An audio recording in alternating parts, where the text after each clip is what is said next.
Good morning, my name is Marie van Skalkwyk. I'm the tutor for music, dance and drama, and this is an additional examination presentation for this subject. Now you will find my mobile number and my email address on the PowerPoint presentation as well as on your assignments. Please do not hesitate to contact me if you have any questions after this presentation. Now this additional drama presentation or drama, music and dance presentation I'm facilitating because I've been inundated with calls and emails and SMSs and WhatsApps from students that are saying that they've written this subject now for 4 times or 5 times or 6 times and they still haven't passed. So I'm hoping that after this you will know what to do, how to study in order to pass this subject. Now, why is music, dance and drama so difficult to pass? Now, quite simply put, music, dance and drama all form part of what we call creative or expressive arts.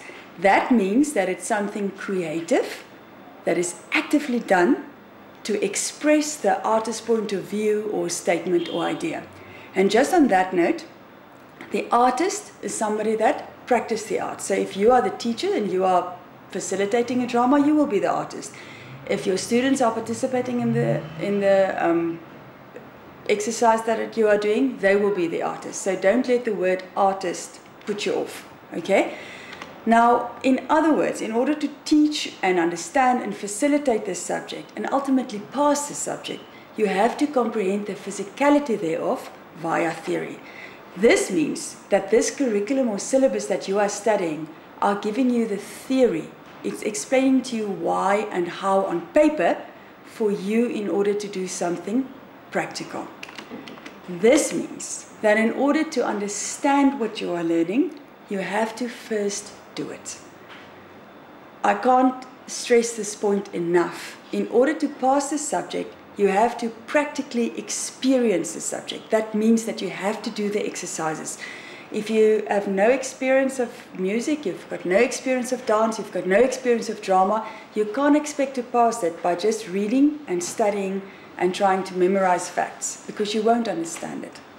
Now, you have to practically engage with the theory in this model. For example, if you are learning about warm-ups, you have to physically do the warm-up.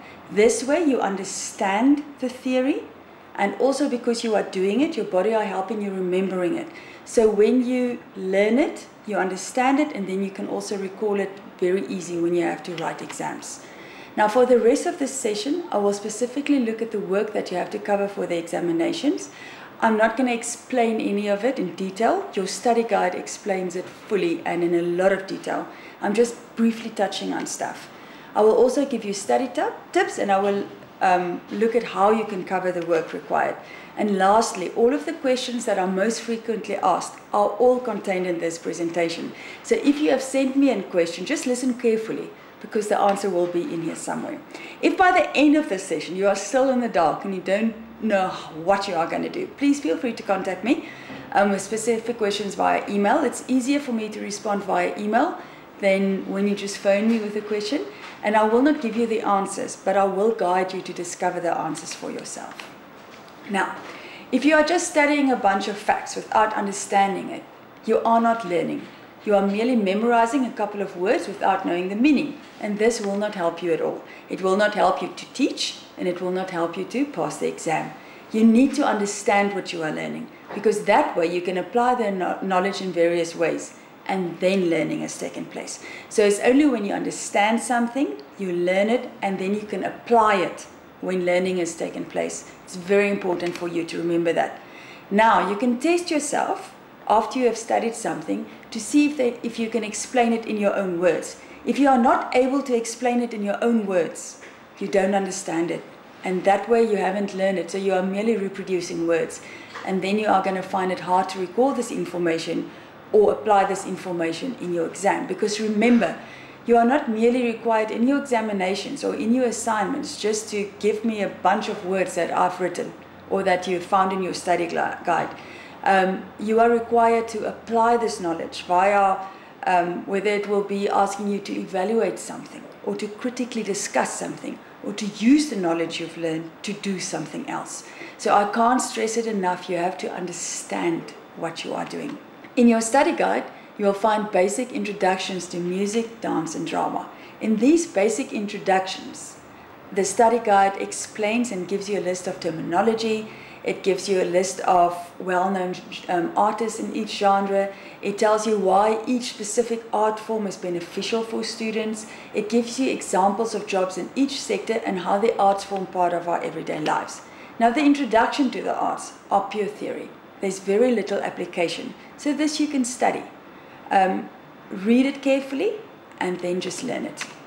Now, examples of what you have to study, for example, in Introduction to Music, would include music therapy and the steps of music therapy, and also the benefits of teaching music, and the same you will find, the benefits of teaching drama, the benefits of teaching dance. If you find it difficult to remember what benefit goes with which art form, draw up a table and then you can look for similarities, you can look for differences, and this will make it easier to remember. Now try to make sense of each benefit, because this will also help you to remember the facts. If you are merely learning, for example, that a benefit of teaching music to young learners is language development, you don't understand what that means. So read further, read critically, and think about it. How can music be teaching vocabulary? Are music teaching speech rhythms? Discover and investigate a little bit further in order for you to help to understand that. Now, the table that I'm talking about, I'll give you a very short example on the PowerPoint. This is not all the benefits under each art form, but look at it. It's an example. So for example, music helps develop language skills, it helps develop self-esteem, it helps develop listening skills, whereas drama creates a bridge between make-believe and reality. It helps develop social skills, it helps develop empathy and understanding, and dance increases flexibility, it helps develop motor coordination, it helps with balance, flexibility, agility, strength, and stamina. Now, it's 3 different art forms, so it's 3 different benefits. Make sure you know which benefit goes with which art form. Now we're going to go on to the dance module now. It's of the utmost importance that you are very familiar with the anatomy of the body when you are teaching dance, because otherwise you don't know what you are doing and your instructions might lead to injury or just a diminished learning activity. You need to be aware of what the body can do in order to teach others to use their body. This means that you have to know the purpose and the movement of the different joints, of the different muscles, and of various anatomical terminology. Experiment with the movement and the function of each of these things, and then you will understand it. Now, when you are studying the section on warm-ups, do each warm-up and feel the purpose and the function of each exercise. I'm going to give you an example. For example, the ball and soccer joint. Now, the definition of the ball and soccer joint is a bone with a rounded end that sits inside another bone with a cup-shaped opening. Okay, so if you visualize that. Now, the function of a ball and soccer joint is for a joint that allows for a wider range of motion. Now, if you do this, you can visualize the range of the ball and soccer joint. And an example of the ball and soccer joint is your shoulder. So if you swing your arm around and you move it up and down, you can actually see the movement that this joint allows you. So you will also be able to find out the limits of a joint. And by doing this, you will also know what warm-up is necessary. Now, in your warm-ups, there are examples of arm swings and leg swings. If you do this, you will see that, can you see? This allows for all of the movement of the joint. Okay, so you need to do this for every joint, every muscle, and all the anatomical terminology.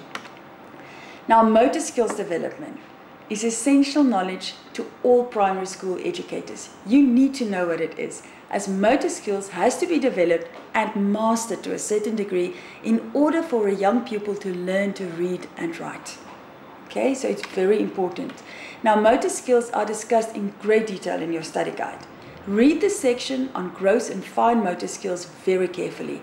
Now you do the example. For example, roll on the floor, push a wagon, pick up a leaf, a tiny leaf between your 2 fingers, until you understand the difference between gross motor skills and fine motor skills. Once you are sure of the difference, now you study the section.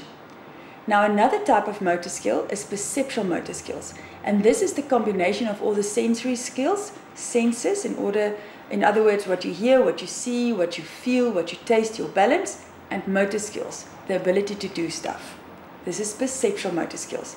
So perceptual motor skills allows all of us to interact with our environment by combining our senses and doing. This is what enables us, for example, to participate in athletic activities. Now, perceptual motor skills can be acquired in 3 phases. The cognitive stage, cognitive means brain, so you understand what you must do. The associative stage, you are doing it. And the autonomous stage. In other words, how can I do it better? Now, a good example of perceptual motor skills is riding a bike. If you think what is involved in riding a bike, you have to have the balance, you have to have the coordination to push the pedals, you have to see what you are doing, you have to be able to steer your bike.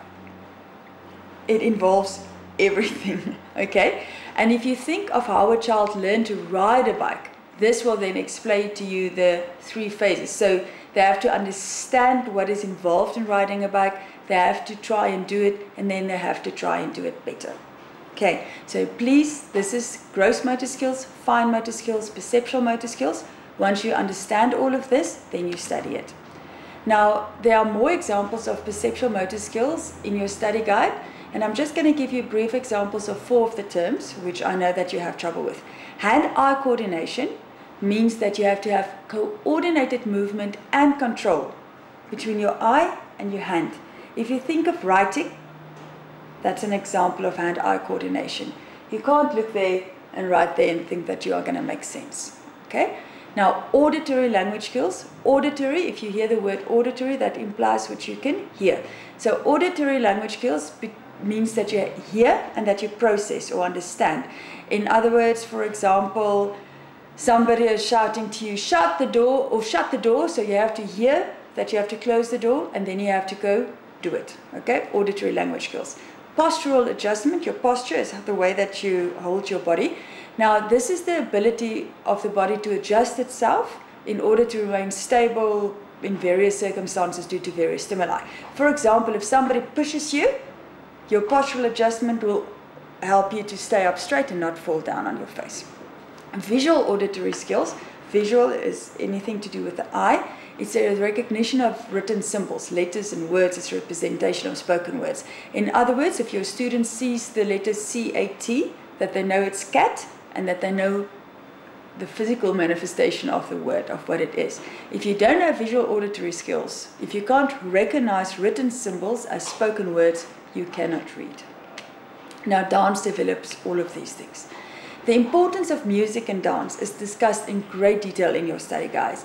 You have to know this. It's important that you know the link and understand the link between music and dance. Read through the section carefully and think of examples of the facts that you are reading.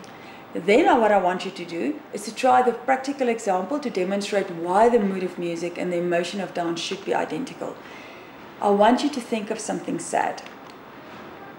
Now, once you think of something, I want you to feel the emotion. And now what I want you to do is I want you to try and link a movement to this feeling. What I also want you to do is I want you to take note of your body posture. Now, quite often, it's natural to portray sad feelings as inwards. So you might find that your body is slumping, maybe your head is falling. Okay? Now what I want you to do is I want you to recreate this movement that you've just done while I'm singing you a tune. Celebrate good times, come on! Does your movement still make sense? No, it does not. Because you've done something sad and it's an upbeat tune that I've just sung. Now, if you understand this exercise, then you understand the importance of linking the mood into music and the mood in dance. You can now carefully go study that section. Your study guide gives you tips on how to select music for various dance scenarios and sessions. First, what I want you to do again is carefully read through the section so that you've got all the facts. Now what I want you to do is to do a quick make-believe scenario and select music to go with it. And write it down, because otherwise you will forget. And this exercise will help you understand and remember the theory. After you've completed the exercise, read through the section again, make sure that you've done correct, that you've understood everything, and then you can study the section carefully. All of these exercises that you are practically doing will help you remember because it helps you understand. Now, it's important for you to remember that anyone can dance, and you don't need any formal dance training in order to enjoy dancing or to convey the enjoyment and excitement thereof to your class. In your study guide, there's a sample class regarding spatial position and directionality. Do this sample class on your own, or teach the class to students or to young learners if you are already teaching, in order for you to grasp the basic mechanics, because this sample class can form the basis of all dance classes that you teach. Now, once you've done this, once you've read through it, you've done the practical part of it, you can use the knowledge that you've used and you can try and create your own class. This will also test your understanding of what you've learned and of what you've done practically. Once you are able to do this, you can study the section and you will remember it in the exams. Now, just as with any other art form, dance has got certain genres, and this means certain types of dance, like ballet, contemporary dance, or jazz, just to name 3. Once you've read through these, try to find examples of them on the internet in order for you to understand it, because it's all very well to read that ballet is a very stylized form, but unless you understand what is meant by stylized and you've seen what is meant by stylized, this is just going to be words that you don't understand. But once you've seen what ballet looked like, you will understand what you've read and you can study it and you will remember it. You will also then be able to explain it to your young learners, because at the end of the day, this is what the syllabus and this is what this subject is about. It's something that you need to learn and you need to study in order to incorporate it in your classes with your learners. Once again, just like you won't be able to pass an exam if you don't understand, you won't be able to convey this knowledge or apply it to a class if you don't understand it. Dance has got various famous practitioners, like for example Anna Pavlovna, like the dessert. Make sure that you know why they are famous. Now, there's pictures in your study guides for all of these famous practitioners, and they've written a piece of what they are doing. If you have access to the internet, just type in their names in the search engine and see if you can't find a video. This will also help you remember. We're going on to music now. Now, once again, make sure that you know and understand the different music terms listed in your study guide during the introduction. After you've learned the definition of these various terms, listen to a piece of music and see if you can identify the various terms. This will help you, once again, understand them. Once you can identify them, study them again, and you will see that you remember them easier because you can apply your knowledge. Also, make sure that in music you also know the well-known artists discussed in your study guide. If you don't know the artist and you have access to the internet, type in their names in a search engine and listen to their music. If you don't know what kwaito is, for example, you're going to find it very difficult to remember which is a kwaito artist and which is an R&B artist. Now, music is a universal language which anyone can use to express their creative energy. You don't need to be a trained musician, just like with dance. Now, there are various tried and tested methods discussed in your study guide that you can use to teach music, that you can use to teach singing, and also the value of music to your young learners. You can introduce your young learners to the value of music through basic concept mastery, the introduction to a variety of musical styles and instruments, the provision of constant support and encouragement, and a shot of excitement in each lesson. Now, it's not enough for you just to know these 4 things that you have to use. You have to know why you have to use them, how you have to use them, and how they work. This you will all find in your study guide. Go read through it carefully. Try to apply it. If you don't have a class which you can practice on, do this exercise on paper. See what exercises can you do. Choose a piece of music that you are going to use.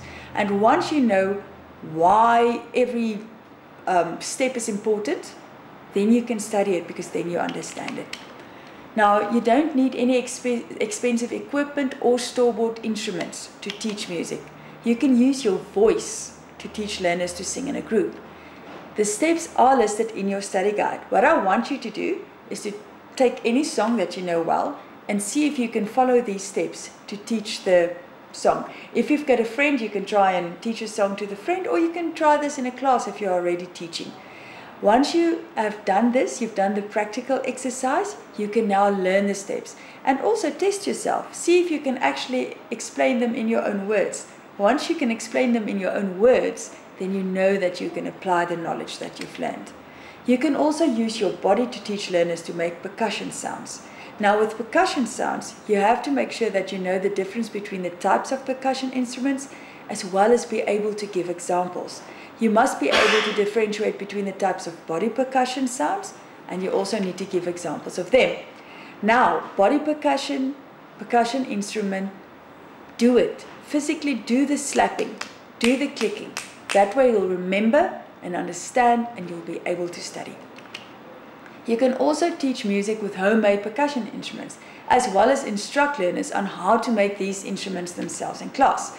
Your study guide provides detailed instructions on how to create a drum, a paper plate shaker, and a jingle bell tambourine. It also provides photos of the finished items for you to see. However, unless you make these things, you won't really appreciate how to make them as well as the sounds they make. So do yourself a favor, none of these things are expensive, you can make it with stuff lying around. Make the instruments, play them. This way you remember how to make them and what they sound like, and it will also help you differentiate between the different instruments in your mind. You can use a CD player to teach a song to young children by using the background method. Now the background method is described in integral detail in your study guide. Read through the section and see if you can do the steps by introducing a song to a friend or to a class if you're already teaching. Once you understand why you have to do the various steps, you understand it, and then you can study this section. We're going to move on to drama now. Now drama, once again in the introduction, has various elements and in terminology, and although it's necessary important for you to know the definitions and terminology of character, characterization, plot and projection, I'm going to once again focus on the terms masks, costume, props, sets, scenery and puppets. Not because they are more important, but they seem to confuse students a lot. Now masks are something that you use to pretend to be something or something else. A mask can express emotion, it can enable actors to play different characters, it aids with distinguishing certain characteristics and so forth. A mask is worn over the face. It's something that you put on. Now, after you've carefully read the section on mask, make your own mask and stand in front of a mirror, experiment with it and play with it. This will demonstrate everything that I've just said and everything that is written down in your study guide. Once you understand the function and the purpose and the use, you will be able to study this section easier. Costume is the clothes and accessories the actor wears. Now what I want you to do is I want you to carefully look at the clothes that you are wearing right now. What would your clothes tell a stranger about you? Think of the style of your clothes, the color of your clothes, the purpose of what you are wearing. What's the fabric made of? Look in a mirror if you don't want to look down. What do you think the way that you look will tell somebody about you, or what things do you think that the way that you look will tell a stranger about you? That means what messages are you conveying? Now that is the purpose of costume. A costume is conveying messages about the character to the strangers or to the audience that you are watching. Once you understood this and once you can do the exercise, critically read through the section again and then you study it. Props are the physical objects used by characters in a drama and can be anything from a telephone to scissors or to a chair. Now once again, I want you to do the following exercise. I want you to look around you. What physical objects are surrounding you as you are watching this? Are you watching it on a laptop or computer or your Kindle? There's a pen or pencil or piece of paper lying next to you. Maybe you've got a cup of coffee. Now, why do you have all of these things and what are their purpose? If you were in a play, every single thing that surrounds you will convey a message or tell a story about the character to the audience. All of these things, in other words, if you were in a play, would be the props that you were using. For example, what do you think will this pen tell about me?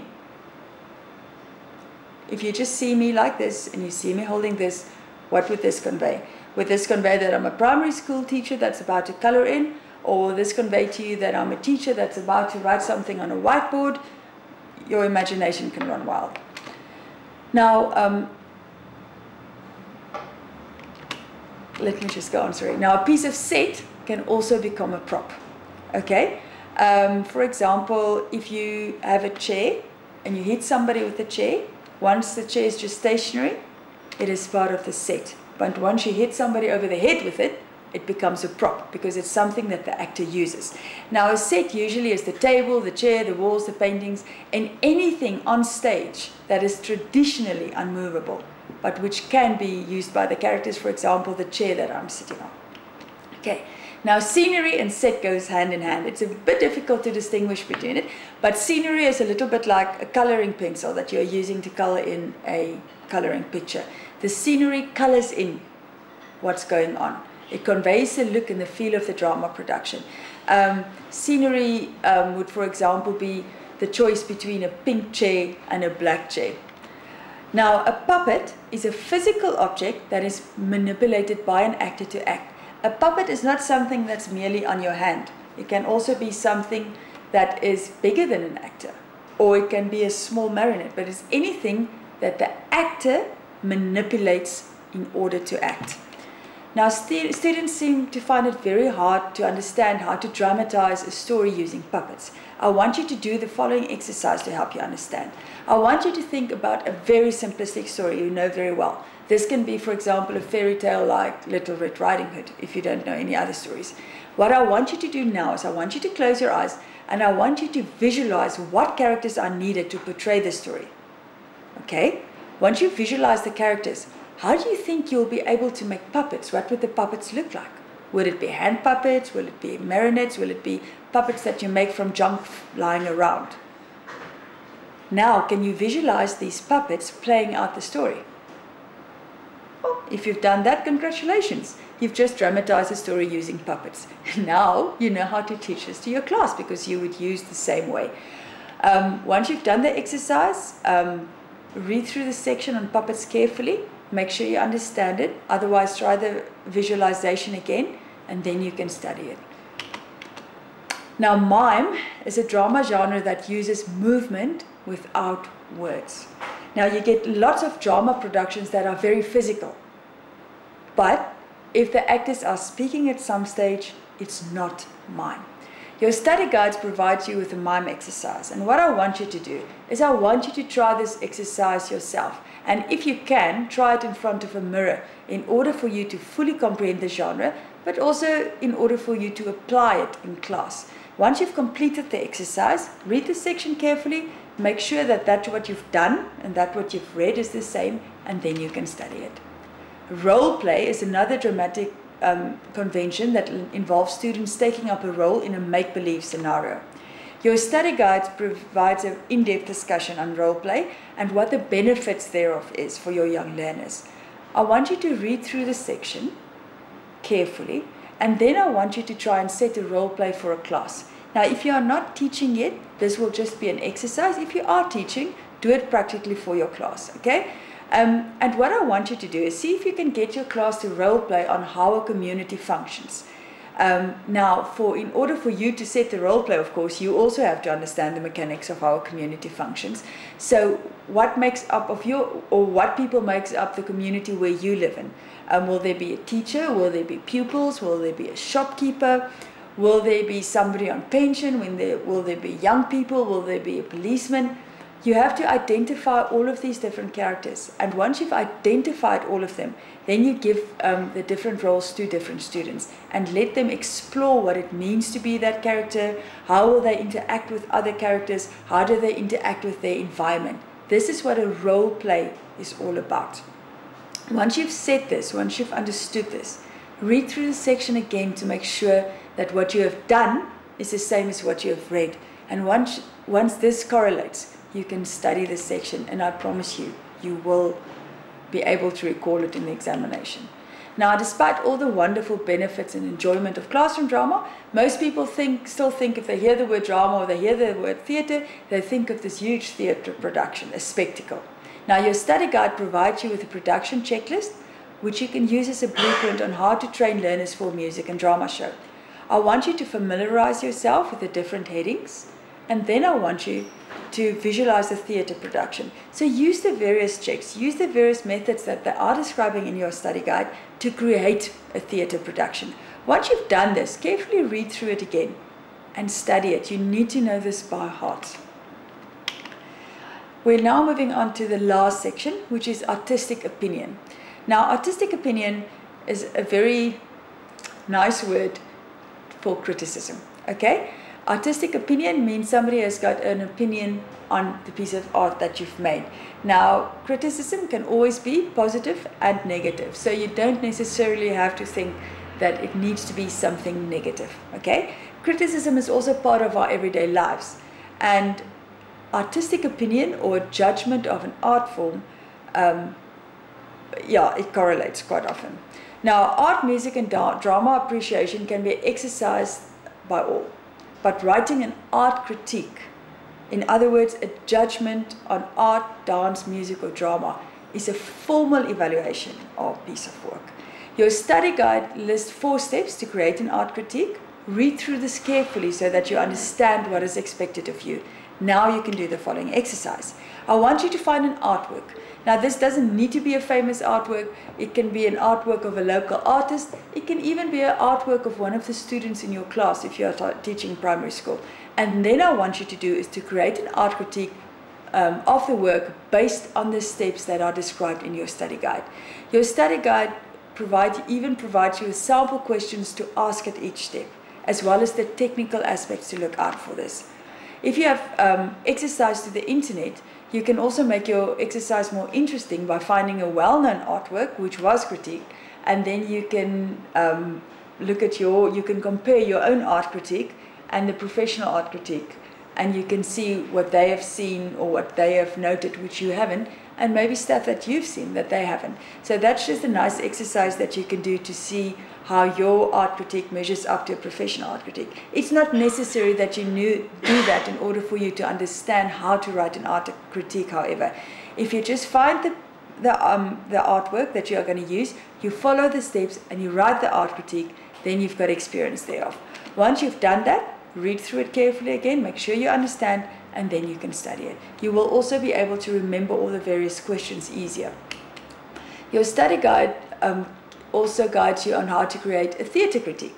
Now, carefully read through the read through the section, and then you do the following exercise. Just like with your art critique, I want you to find a piece of theatre that you can watch.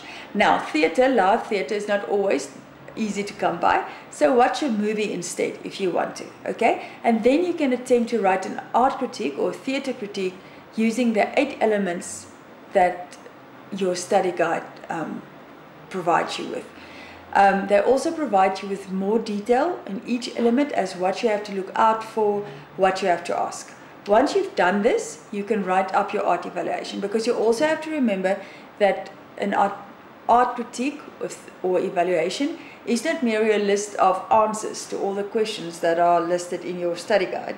That is the background information. Once you've gathered all that information by answering the questions, you now have to go write a piece that's saying, I think that this piece is amazing because da-da-da-da-da. Okay, now if you want to make your theatre art critique also more interesting, once again, find a well-known movie with a completed critique by a professional, write your own critique, and then you can just measure it again and see if there's stuff that you've missed out. Once again, it's not necessary for you to do that in order to study this. Once you've done this, once you've made sure after you've read through the 8 elements listed in your study guide that you've done all that, you can now study it, and then you will also find it easier to remember. Now, it's always difficult when you receive negative feedback on something that you've done. None of us really likes it, but your study guide provides you with directives on how to react to criticism. Carefully read through this section, and then what I want you to do is I want you to think back to a time where you have received negative feedback on something that you've done. And I'm not referring now to when somebody was cross with you because you've done something wrong, but when you've, for example, written an essay or drew a picture and somebody gave you negative feedback. I want you to think of how you felt and how you reacted. Now, what I want you to do now, after you've carefully read through the section, I want you to react to the negative feedback that you've received using the directives provided. And do you think this was different from your initial reaction? Do you think if you've reacted in this way, it might have been easier maybe for you to deal with it? I want you to think of all of that. Once you've done that, study this section. Okay. Once you've studied the section on how to receive negative feedback, also make sure that you study the section which explains to you why we find it hard to accept compliments and how to react when you are given one. Once again, after you've read through it, think of the last time somebody gave you a compliment, even on a pretty dress. How did you react? And once you've done that, see if there was a different way that you should have reacted. Once again, visualize yourself doing that, and then you can study this section. The last part of the artistic opinion section in your study guides is how to teach young learners to work in a group. Now, it's full of wonderful practical examples and methods to aid your understanding. Carefully read through the section, all the while imagining how this will happen in real life. And what I want you to do now, after you've critically read through the section, you visualize some of the exercises, I want you to create your own activities in order to use in your methods. Can you do this? Are there activities that you can think of? Once you've finished all of the practical exercises listed, as well as the one that I've just suggested, study this section closely. Your comprehension, in other words, your understanding of how to do it practically, will help you remember, and it will help you learn it quicker. Now, in conclusion, music, dance, and drama is by nature a practical subject, and I urge you to critically read through the theory and then to put it in practice before you try to commit it to memory. If you don't understand something, you're going to find it difficult to learn it, and you're going to find it difficult to recall it in the examination. The practical experimentation of the theory will help you understand and remember better, which will also help you learn faster, which will save you time, which we all like. The physical mastery of the techniques, the methods, and the elements and processes described in the sessions are very important. And they are just as important, if not more, than the theoretical knowledge. You need the theory in order to understand why something is important and how to do it. But you need to do it practically in order to understand why and how. And once you know the reasons and you understand the reasons, now you can apply the reasons. And otherwise, you can use the knowledge that you've learned in your own life. And once this whole cycle is completed, it's only then when knowledge takes place, when learning takes place. At the end of the day, you don't want to go to the exam, you don't want to complete the assignment only for you to remember nothing. You want to be able to use this in your own classes. Now, I want you also to remember that the enjoyment of the arts, because that's what the arts are there for, is for enjoyment, should be for both the teacher and the students. So you should enjoy teaching it just as much as your students enjoy to do it. Now, we've come to the end. I would like to wish you all the best for your examination. And once again, you are welcome to contact me between 6 and 8 p.m. telephonically or throughout the day via email with any questions that you have. And that's it. Good luck.